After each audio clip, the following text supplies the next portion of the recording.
Finally Tirupati ಆಯ್ತು ಮತ್ತೆ ಬೇಗನೂ ಆಯ್ತು. ತಗೊಂಡೋದ್ರೆ ನಿಮ್ಗೆ ಡೈರೆಕ್ಟ್ ಎಂಟ್ರಿ ಬಿಡ್ತಾರೆ. ಆನ್ಲೈನ್ ಬುಕಿಂಗ್ ಕಾರಲ್ಲೇ ಮಲಗಿದೀವಿ. ತುಂಬಾ ಚೆನ್ನಾಗಿ ನಿದ್ದೆ ಬಂತು. ಭಕ್ತಾದಿಗಳು ಮೊದಲು ಶ್ರೀ ಭೂವರಹ ಸ್ವಾಮಿ ಅವರ ದರ್ಶನವನ್ನ ಪಡಿತಾರೆ.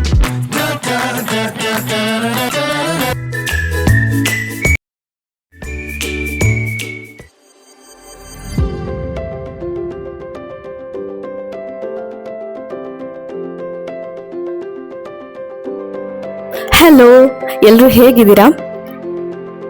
ಸೊ ನಮ್ಗೆ ಇವತ್ತು ಬಿಗ್ ಸ್ಪೆಷಲ್ ಡೇ ಬಿಕಾಸ್ ಇವತ್ತು ನಮ್ಮ ಮಗಂದು ಫಸ್ಟ್ ಇಯರ್ ಬರ್ಡೇ. ಸೊ ನಾವು ಇವತ್ತೇನು ಸೆಲೆಬ್ರೇಷನ್ಸ್, ಪಾರ್ಟೀಸ್, ಕೇಕ್ ಕಟಿಂಗ್ಸ್ ಏನು ಪ್ಲಾನ್ ಮಾಡಿಲ್ಲ. ಸೊ ನಾವಿವತ್ತು ಡಿಫ್ರೆಂಟ್ ಆಗಿರಲಿ ಅಂತ ಆ್ಯಂಡ್ ಸ್ಪೆಷಲ್ ಆ್ಯಂಡ್ ಮೆಮೊರಬಲ್ ಆಗಿರಲಿ ಅಂತ ಬೇರೆ ಪ್ಲಾನ್ ಮಾಡಿದ್ದೀವಿ. ಸೊ ಅದು ತಿರುಪತಿಗೆ ಹೋಗೋಣ ಅಂತ ಪ್ಲಾನ್ ಮಾಡಿರೋದು. ಸೊ ನಮ್ಮ ಮಗಂದು ಫಸ್ಟ್ ಇಯರ್ ಬರ್ಡೇ ಆಗಿರೋದ್ರಿಂದ ಫಸ್ಟ್ ಲಾಂಗ್ ಟ್ರಿಪ್ ಪ್ಲಾನ್ ಮಾಡಿದ್ದೀವಿ ನಾವು. ಸೊ ನಾವು ಆನ್ಲೈನ್ ಟಿಕೆಟ್ಸ್ ಏನೂ ಬುಕ್ ಮಾಡಿಲ್ಲ, ಹಾಗೆ ರೂಮ್ ಕೂಡ ಬುಕ್ ಮಾಡಿಲ್ಲ, ಏನೂ ಪ್ಲಾನ್ ಮಾಡಿಲ್ಲ. ಸೊ ನಾವೆಲ್ಲ ಅಲ್ಲಿ ಹೋಗೇ ಪ್ಲಾನ್ ಮಾಡೋಣ ಅಂತ ಅನ್ಕೊಂಡಿದ್ದೀವಿ. ಹಾಗೆ ಸ್ಪೆಷಲ್ ದರ್ಶನ ಪ್ಲಾನ್ ಇದೆ. ಹಾಗೆ ಇನ್ನೂ ಬೇರೆ ಬೇರೆ ಪ್ಲಾನ್ನ ಎಕ್ಸಿಕ್ಯೂಟ್ ಮಾಡ್ಬೇಕಂತಿದ್ದೀವಿ. ಬಟ್ ಸಕ್ಸಸ್ಫುಲ್ ಆಗುತ್ತೋ ಇಲ್ವೋ ಗೊತ್ತಿಲ್ಲ. ಸೊ ನೀವು ಈ ವಿಡಿಯೋನ ಫುಲ್ ನೋಡಿ, ನಿಮಗೆ ಗೊತ್ತಾಗುತ್ತೆ.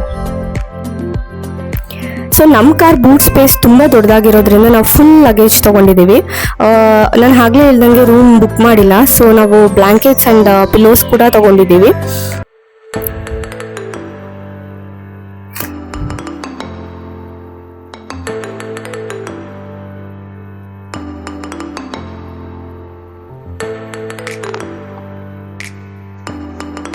ಆಕ್ಚುಲಿ ಎಲ್ಲರೂ ಏನ್ ಅನ್ಕೊಂತಾರೆ ಅಂದ್ರೆ ಚಾರ್ಜ್ ಹಾಕಿದಾಗ ಸ್ವಲ್ಪ ಬೋರ್ ಆಗುತ್ತೆ ಅಂತ ಅನ್ಕೊಂತಾರೆ. ಬಟ್ ಇವಿ ಕಾರ್ ಅಡ್ವಾಂಟೇಜ್ ಏನಂದ್ರೆ ನೀವು ಚಾರ್ಜ್ ಹಾಕಿ ಕೂಡ ನಿಮ್ಗೆ ಕಾರಲ್ಲಿ AC ವರ್ಕ್ ಆಗುತ್ತೆ, ಎಂಟರ್ಟೈನ್ಮೆಂಟ್ ಎಲ್ಲ ಕೂಡ ವರ್ಕ್ ಆಗುತ್ತೆ. ಸೊ ಅಥವಾ ನಿಮ್ಗೆ ಕಾರಲ್ಲಿ ಕೂರೋದು ಬೋರು ಅಂತ ಅನ್ಸಿದ್ರೆ ಸೊ ಎಲ್ಲಾ ಚಾರ್ಜಿಂಗ್ ಸ್ಟೇಷನ್ಸು ಹೋಟೆಲ್ಸ್ ಪಕ್ಕದಲ್ಲೇ ಇರುತ್ತೆ. ಹಾಗಾಗಿ ನೀವು ಊಟ ತಿಂಡಿ ಅದು ಕೂಡ ನೀವು ಪ್ಲಾನ್. ಸೊ ಫೈನಲಿ ತಿರುಪತಿ ಸಿಟಿಗೆ ಎಂಟರ್ ಆದ್ವಿ. ಈಗ ತಿರುಮಲಾಗೆ ಹೋಗ್ತಾ ಇದ್ದೀವಿ. ಆಕ್ಚುಲಿ ನಾವು ಇದು ಸೆಕೆಂಡ್ ಟೈಮ್ ತಿರುಪತಿಗೆ ಬರ್ತಾ ಇರೋದು. ಫಸ್ಟ್ ಟೈಮ್ ಬಂದಾಗ ನಾವು ಬೆಟ್ಟನ ಕಾಲಲ್ಲೇ ಹತ್ಕೊಂಡು ಹೋಗಿದ್ವಿ. ಸೊ ಈ ಸೆಕೆಂಡ್ ಟೈಮ್ ನಾವು ಕಾರಲ್ಲೇ ಹೋಗೋಣ ಅಂತ ಪ್ಲಾನ್ ಮಾಡಿದೀವಿ ಬಿಕಾಸ್ ಮೋಟು ಇರೋದ್ರಿಂದ. ಸೊ ಫಸ್ಟ್ ನಿಮಗೆ ಚೆಕಿಂಗ್ ಪಾಯಿಂಟ್ ಸಿಗುತ್ತೆ, ಸಪ್ತಗಿರಿ ಚೆಕಿಂಗ್ ಪಾಯಿಂಟ್ ಅಂತ. ಅಂದ್ರೆ ನಿಮ್ಮ ಓನ್ ಕಾರಲ್ಲಿ ಬಂದಿದ್ರೆ ನಿಮಗೆ ಫಸ್ಟ್ ಕಾರೆಲ್ಲ ಚೆಕ್ ಮಾಡಿ, ಇಂಡಿವಿಜುವಲ್ ಲಗೇಜಸ್ ಚೆಕ್ ಮಾಡಿಬಿಟ್ಟು ಮತ್ತೆ ಪರ್ಸನ್ಸ್ ಕೂಡ ಚೆಕ್ ಮಾಡಿ ನಿಮಗೆ ಒಳಗಡೆ ಬಿಡ್ತಾರೆ.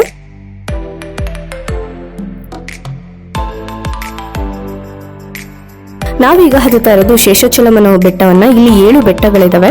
ಅದಕ್ಕೋಸ್ಕರ ಸಪ್ತಗಿರಿ ಹಾಗೆ 7 ಕುಂಡಲವಾಡ ಅಂತ ಕರೀತಾರೆ. ಅಂದ್ರೆ 7 ಬೆಟ್ಟಗಳ ಒಡೆಯ ತಿರುಪತಿ ತಿಮ್ಮಪ್ಪ ಅಂತ. ಸೊ ಅದರಲ್ಲಿ ಒಂದು ಬೆಟ್ಟಕ್ಕೆ ನಾವು ಹೋಗ್ತಾ ಇರೋದು ವೆಂಕಟಾದ್ರಿ ಬೆಟ್ಟ ಅಂತ. ಇದು ತುಂಬಾ ಸ್ಪೆಷಲ್. ಏನಕ್ಕೆ ಅಂದ್ರೆ ತಿರುಪತಿ ತಿಮ್ಮಪ್ಪ ನೆಲೆಸಿರೋದೇ ವೆಂಕಟಾದ್ರಿ ಬೆಟ್ಟದಲ್ಲಿ.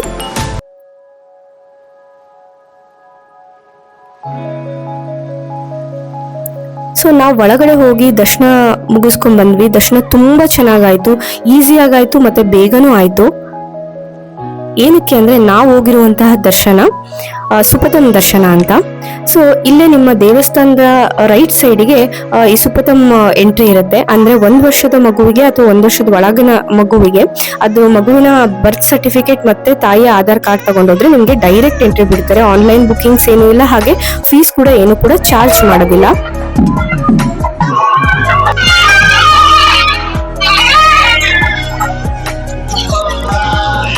ಹಾಗೆ ಇಲ್ಲಿ ಸಂಜೆ ಆಗಿದ್ರಿಂದ ಉತ್ಸವ ಮೂರ್ತಿಯ ಮೆರವಣಿಗೆ ಇರುತ್ತೆ.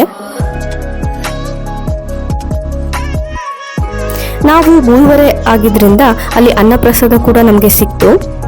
ಇದು ನಾವು ಫಸ್ಟ್ ಟೈಮ್ ಬಂದಾಗ ನಮಗೆ ಊಟ ಸಿಕ್ಕಿರ್ಲಿಲ್ಲ. ಸೊ ಸೆಕೆಂಡ್ ಟೈಮ್ ಬಂದಾಗ ಸಿಕ್ಕಿದೆ. ಅದು ಮೋಟು ಬರ್ಡೇ ಸ್ಪೆಷಲ್. ಸೊ ನಮಗಂತೂ ತುಂಬಾ ಖುಷಿ ಆಯ್ತು, ತುಂಬಾ ಹೊಟ್ಟೆ ಕೂಡ ಹಸಿತಾ ಇತ್ತು. ನಮ್ಗೆ ಮುಂಚೆ ಟೈಮಿಂಗ್ಸ್ ಗೊತ್ತಿರ್ಲಿಲ್ಲ. ಊಟ ತುಂಬಾ ಚೆನ್ನಾಗಿತ್ತು, ಹಾಗೆ ಹೊಟ್ಟೆ ತುಂಬಾ ಊಟ ಮಾಡಿ. ನಾನು ನಿಮಗೆ ಮುಂಚೆ ಹೇಳ್ದಂಗೆ ನಾವು ರೂಮ್ ಬುಕ್ ಮಾಡಿರ್ಲಿಲ್ಲ.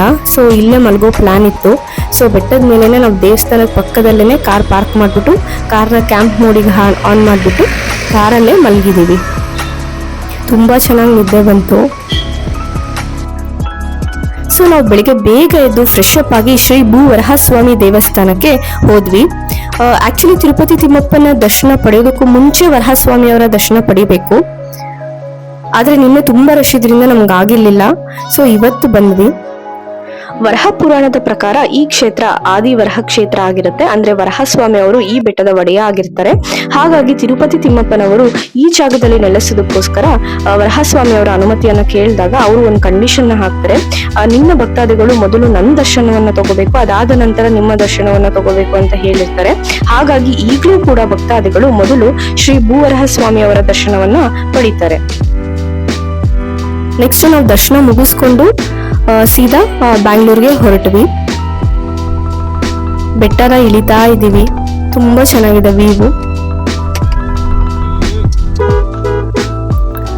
ಹಾಗೆ ಮಧ್ಯಾಹ್ನ ಆಗಿದ್ರಿಂದ ನಾವು ಊಟಕ್ಕೆ ಎಲ್ಲಾದ್ರೂ ಆಚೆ ಊಟ ಮಾಡ್ಕೊಳ್ಳೋಣ ಅನ್ಕೊಂಡ್ವಿ. ಮತ್ತೆ ನಾವು ಪ್ಲಾನ್ ಮಾಡಿದ ಪ್ರಕಾರ ಅಡ್ಗೆ ಮಾಡ್ಕೊಳ್ಳೋಣ ಅಂತ ಪ್ಲಾನ್ ಇತ್ತು.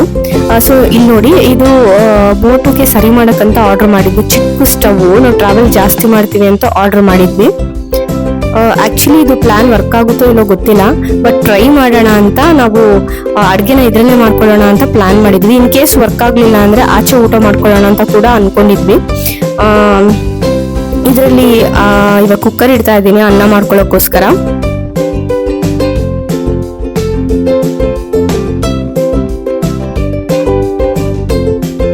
ಅವನು ಫ್ರೀಯಾಗಿ ಆರಾಮಾಗಿ ಆಟ ಆಡ್ಕೊಂತಾ ಇದ್ದ. ಕಾರಲ್ಲಿ ಕೂತು ಕೂತು ಬೋರ್ ಆಗಿತ್ತು ಅವನಿಗೆ.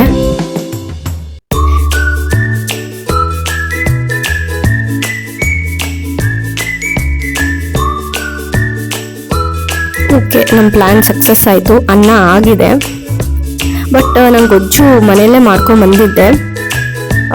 ಸೊ ಅದನ್ನೇ 3 ಜನನು ತಿಂದು, ಸಂಜೆ ಆಗಿದ್ರಿಂದ ಬಿಸಿ ಬಿಸಿ ಕಾಫಿ ಮಾಡಿಕೊಂಡು ಹಾಯಾಗಿ ಕುಡ್ಕೊಂಡು ಮಾತಾಡಿಕೊಂಡು ನಿಜವಾಗ್ಲೂ ತುಂಬ ಚೆನ್ನಾಗಿತ್ತು. ತುಂಬ ಎಂಜಾಯ್ ಮಾಡಿದ್ವಿ. ಹೀಗೆ ನಮ್ಮ ಜರ್ನಿನ ಎಂಡ್ ಮಾಡಿದ್ವಿ.